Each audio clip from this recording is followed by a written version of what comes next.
Hello friends, welcome back to Head YouTube channel.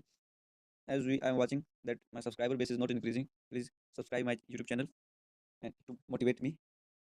There is a big update coming from the OpenAI. The OpenAI CEO Sam Altman tells Senator he want to see AI licensed. That might be good for us.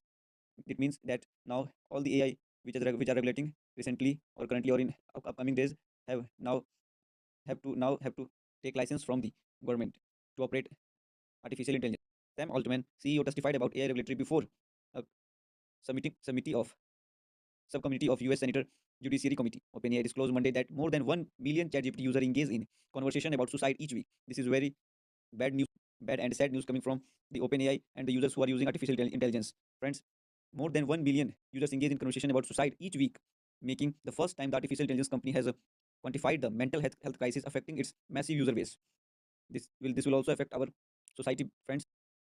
The revelation comes as OpenAI faces mounting legal and regulatory pressure over AI safety concerns, including a wrongful death lawsuit from the family of a 16-year-old California boy who died by suicide after months of conversation with ChatGPT.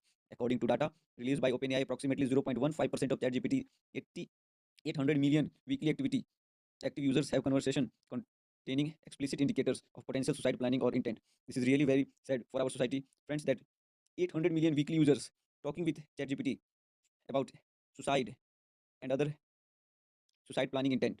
An additional 0.007% shows sign of psychosis or mania, affecting roughly 5,60,000 people weekly. The company also identifies that 0.15% of users display heightened level of emotional attachment to ChatGPT, potential compromising their real world relationship and responsibility. This is very bad news, brothers, friends. We have to make minimal use of ChatGPT so that we are not addicted for this. We have to teach our society of how to use ChatGPT or artificial intelligence softwares. Thanks, friends.